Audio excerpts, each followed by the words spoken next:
Good morning student, myself Pankaj Kumar and welcome to my class.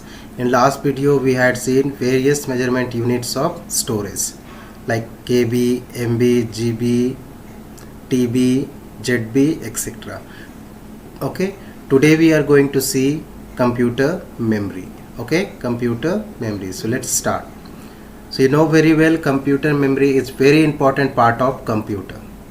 Okay, because this computer memory help us to store the data for permanently, okay, for permanently or for future use. Okay, not only that, even that help to run the computer also. Okay, so memory is a basic unit of computer, that's why it is called the basic unit of computer, because without computer memory we cannot run the computer. Okay, where it can store data and instruction, which is used to store data and instruction. Data can be anything: your document, your video file, your letter, your photographs, your picture, okay, movies, all can be a data that you can store in computer memory. Clear? So storage capacity of computer is called memory. Now this can be a definition: storage capacity of computer is called memory. Okay, now computer memory is of two types.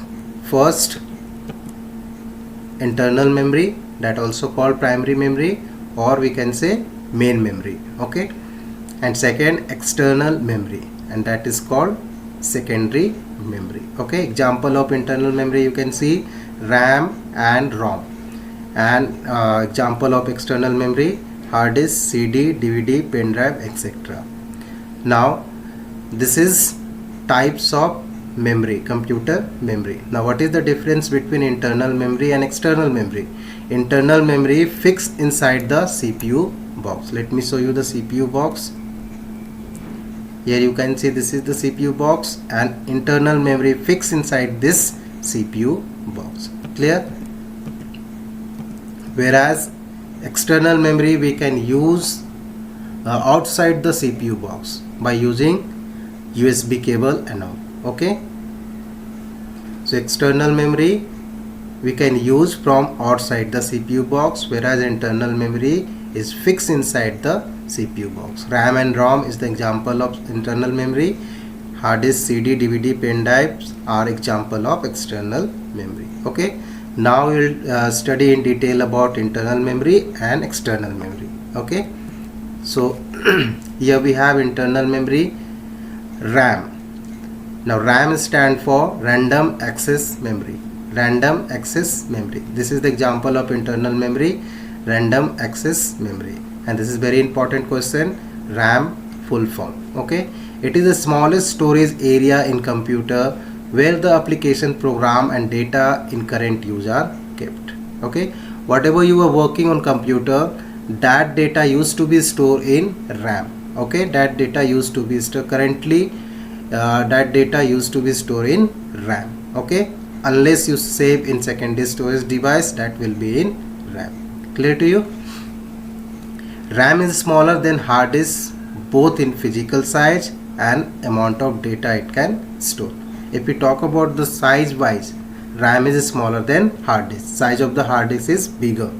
Even capacity wise also, hard disk can store large amount of data, but whereas RAM can store small amount of data. Clear? In market you must have seen 2 GB RAM, 4 GB RAM, 16 GB RAM, but hard disk you must have seen 1 TB, 2 TB, 500 GB. Okay, that's why hard disk is more than RAM, capacity wise or physical wise also.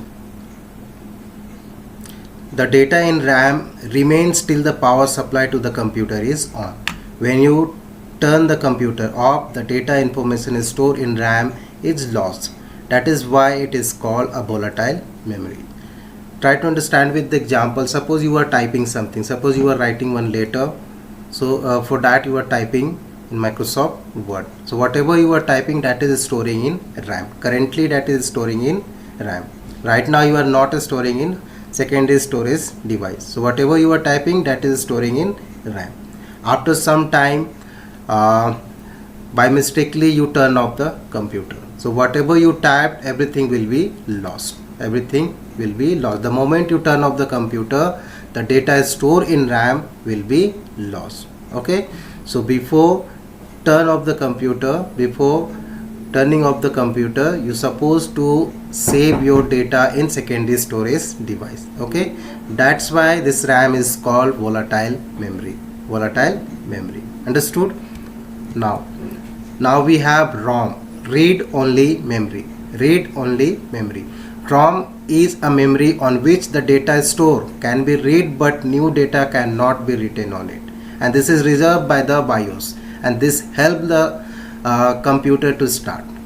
Clear? This ROM helps the computer to start. The programs stored are not erased when the system is switched off. Okay, here this is non-volatile memory. Clear? RAM is volatile memory, whereas ROM is non-volatile memory. When we turn off the computer, the data stored in ROM will be there for permanently. Okay, will be there. The moment we start the computer, it becomes active. Okay, it becomes active. That means computer start reading the data stored in ROM. Clear? Now come to this slide, differences between RAM and ROM. Now what is the difference between RAM and ROM? So first difference you can see, this is RAM and this is ROM. RAM stand for random access memory, ROM stand for read only memory. The data instruction can be read as well as written onto it. So in RAM, from RAM computer can read the data plus write also, but in ROM computer only read the data. Okay, whatever is stored, that can be read. Clear? Now second difference, the information is lost when the power supply is switched off. Okay, that's why it is called volatile memory. Okay, that's why it is called volatile memory. But this is not with the ROM. The information remains even if the power supply is switched off, and this is called non-volatile. This is called non-volatile. Okay, clear to you? Now we have external memory. External memory is the storage device which is available outside the CPU. The memory which we can use from outside the CPU box is called external memory. Okay, it is also known as secondary storage device. You can store data, documents and other file permanently for future use. So this external memory devices we can use from outside the CPU box. Example, you can see hard disk, CD, DVD, pen drive, etc. Okay, so these are external memory devices. Now external memory devices. So first external memory we have hard disk. So hard disk is the most important external storage device of the computer system. Why it is most important storage device? Because it has large amount of capacity to store the data. Clear? That's why it is most important. And this hard disk is fixed inside the CPU box. This used to be fixed inside the CPU box. Hard disk is of two types. First internal hard disk and second external hard disk. So internal hard disk fixed inside the CPU box apart from RAM and ROM. Okay, so this is, here you can see this is internal hard disk. This is internal hard disk and this is fixed inside the CPU box. Okay, this is the example of secondary storage device, but this is exceptional case. This also fixed inside the CPU box. Okay, the capacity of hard disk start with 500 GB and can range from GB to TB. Okay, so you must have heard the hard disk capacity like 1 TB, 500 GB, 2 TB, etc. Now note, for the first time the hard disk was introduced by IBM. IBM stand for, this is the company who introduced first time what? Hard disk. IBM stand for International Business Machine in the year 1956 as a storage for the computer. As a storage for the computer. So who has introduced? IBM, International Business Machine, and this is the company who introduced hard disk first time in 1956 as a storage for the computer. Okay, and this can store large amount of data. So this is internal hard disk. Now here we have external hard disk. So it is a portable external memory storage device. Now why it is mentioned here portable? That means this device we can carry anywhere.